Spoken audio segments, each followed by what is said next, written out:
Big boss season 9లో ఊహించని ఒక పెద్ద ట్విస్ట్. ఫినాలేకి ఇంకొన్ని రోజులే ఉందనగా టైటిల్ ఫేవరెట్లలో ఒకరు అనుకున్న కంటెస్టెంట్ అనూహ్యంగా ఎలిమినేట్ అయ్యారు. మరి ఇది ఎలా జరిగింది, దీని వెనుక ఉన్న కారణాలేంటో ఇప్పుడు విశ్లేషిద్దాం. ఇప్పుడు మనం తెలుసుకోవలసిన అస్సలు ప్రశ్న ఇదే. ఇంత స్ట్రాంగ్ ప్లేయర్, ఇంత ఫ్యాన్ బేస్ ఉన్న కంటెస్టెంట్ చివరి నిమిషంలో ఓటింగ్లో ఎలా వెనకబడ్డారు? దీని వెనక దారితీసిన పరిస్థితులేంటి? అవును, అందర్నీ షాక్కి గురిచేస్తూ ఈ వారం హౌస్ నుండి బయటకొచ్చింది మరెవరో కాదు, రీతూ చౌదరి. చాలామంది ఇది అస్సలు ఊహించి ఉండరు. మరి ఈ నిర్ణయం వెనుక ఆడియన్స్ వర్డిక్ట్ ఎలా ఉంది, అసలు ఏం జరిగిందో చూద్దాం పదండి. ఓకే, అసలు ఏం జరిగిందో అర్థం చేసుకోవాలంటే ముందు మనకు కనిపించిన ఒక విషయం గురించి మాట్లాడుకోవాలి. అదేంటంటే ఎలిమినేషన్ ప్రాసెస్. ఇది బయటకు కనిపించదు, కానీ ప్రతి వారం జరిగేది ఇదే. చూశారుగా ఈ ప్రాసెస్ ఎంత ఫాస్ట్గా, ఎంత సీక్రెటివ్గా ఉంటుందో.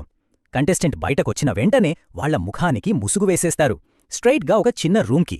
అక్కడ మేకప్ టచప్, తర్వాత హోస్ట్తో ఇంటర్వ్యూ.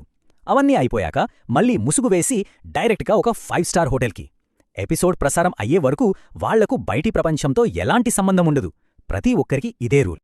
సరే, ఈ సీక్రెట్ ప్రాసెస్ పక్కన పెడితే ఇప్పుడు అసలు విషయానికొద్దాం. Voting results. ఆడియన్స్ ఎవరికి ఎన్ని ఓట్లు వేశారో టాప్ నుండి డేంజర్ జోన్ వరకు ఒక్కొక్కరి పొజిషన్ని చూద్దాం. అండ్ నంబర్ 1 పొజిషన్లో ఏమాత్రం సందేహం లేకుండా ఈ వారం టాప్లో నిలిచిన కంటెస్టెంట్ ఎవరంటే తనుజ. ఆమె పొజిషన్ చాలా సేఫ్ అండి. ఎందుకంటే 1, తన ఇండివిజువల్ గేమ్ చాలా స్ట్రాంగ్గా ఉంది. రెండో విషయం, తన ఫ్రెండ్ కళ్యాణ్కు నిలకడగా సపోర్ట్ ఇవ్వడం ఆడియన్స్కి బాగా నచ్చింది. సో ఈ కాంబినేషన్ వల్ల ఆమెకు ఓటింగ్ ఆగట్లేదు.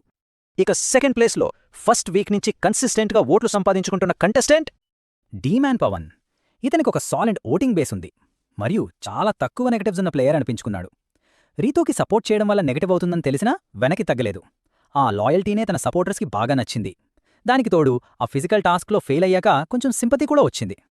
నెక్స్ట్ థర్డ్ పొజిషన్లో ఈ వారం తన గేమ్ ప్లాన్ని కంప్లీట్గా మార్చేసిన కంటెస్టెంట్ సంజన.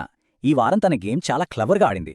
తనను నామినేట్ చేసిన వాళ్లతోనే మంచిగా మాట్లాడటం, రిలేషన్స్ ఇంప్రూవ్ చేసుకోవటం, ఈవెన్ భరణి లాంటి వాళ్లకి సపోర్ట్ చేయడం. ఈ మార్పు, ఈ అడాప్టబిలిటీ ఆడియన్స్ గమనించారు, అందుకే సేఫ్ జోన్లో ఉంది. ఇక 4వ స్థానం, రిస్క్ అనేది లెక్క చేయకుండా హై స్టేక్స్ గేమ్ ఆడి ఆడియన్స్ని ఆకట్టుకున్న కంటెస్టెంట్ భరణి. ఇతను డేంజర్ గేమ్ ఆడాడు. హౌస్లో ఉన్న స్ట్రాంగ్ ప్లేయర్స్నే డైరెక్ట్గా ఛాలెంజ్ చేశాడు.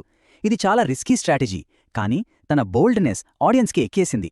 ఇంకా ఆ రింగ్ దాచడం ఇన్సిడెంట్లో తనకి చాలా సింపతి వచ్చింది. అన్నీ కలిసొచ్చి సేవ్ అయ్యాడు. సో టాప్ 4 సేఫ్ అంటే ఇంకా మిగిలింది రీతూనే. మరి ఇంత ఫ్యాన్ బేస్ ఉన్న రీతూ విషయంలో అసలు ఏం తప్పు జరిగింది, ఎక్కడ మిస్టెప్ వేసింది, అదే ఇప్పుడు చూడబోతున్నాం.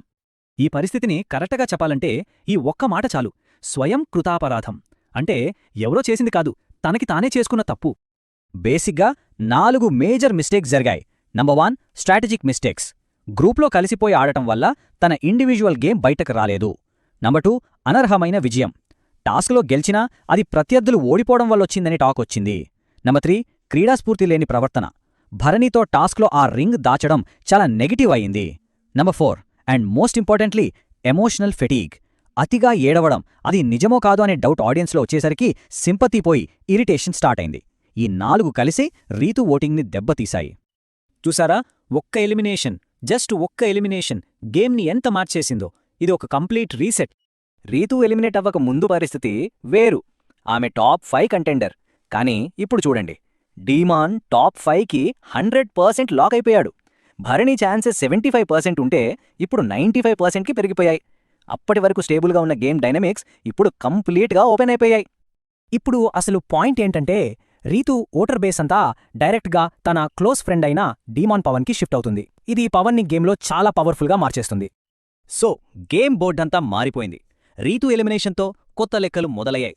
మరి ఈ కొత్త ఆటలో, ఈ మారిన సమీకరణాల్లో గెలుపుకు ఎవరికి స్పష్టమైన దారి కనిపిస్తోంది? ఎవరు టైటిల్ గెలిచే అవకాశం ఉంది? ఆలోచించండి.